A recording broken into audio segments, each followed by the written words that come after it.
All right, so I'm down here in Thomaston, Connecticut, near Thomaston Dam, and I've been researching the history of the Harwinton black lead mine, which dates back to 1657, one of the oldest mines in Connecticut, if not the oldest. And as legend goes, the mine became lost for a good number of years and then was rediscovered in the early 1700s. When it was discovered, it was worked by Jonathan Belcher and William Partridge. Jonathan Belcher was a wealthy merchant from Boston who worked other mines in Connecticut for copper. And there are even recorded in the records of the colony of Connecticut some information on when the mine was discovered and how it would be worked. After that, the mine again became lost, and people seem to have been looking for it for quite a while. There was a story where a minister had his congregation go out and spread out in the woods looking for it, but to no avail. So it became a lost mine. So the site was marked on a map in the 1800s along Lead Mine Brook. The only problem is there is no possibility of there being a mine where it's marked on the map. It's an inaccurate location. So the mine was probably close to where the Thomaston Dam was built and was obliterated during the time of the building of the dam.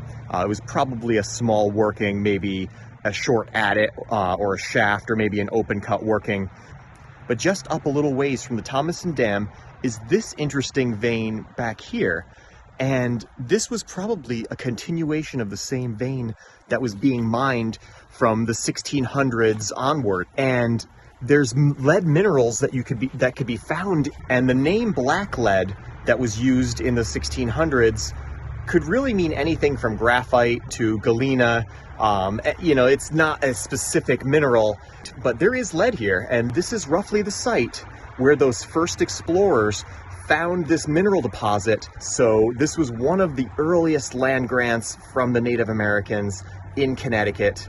So as the story goes, there were two men from Farmington out on a hunting expedition out into these hills. They probably followed the Farmington River all the way as it penetrated through this completely unknown country.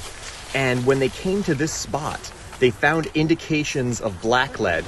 So we don't know specifically what they found, but what they found was important enough that they were able to strike a deal with the Native Americans to buy this plot of land, which extended in a circumference from this very spot where the black lead was found. Probably not specifically here, but probably somewhere very nearby.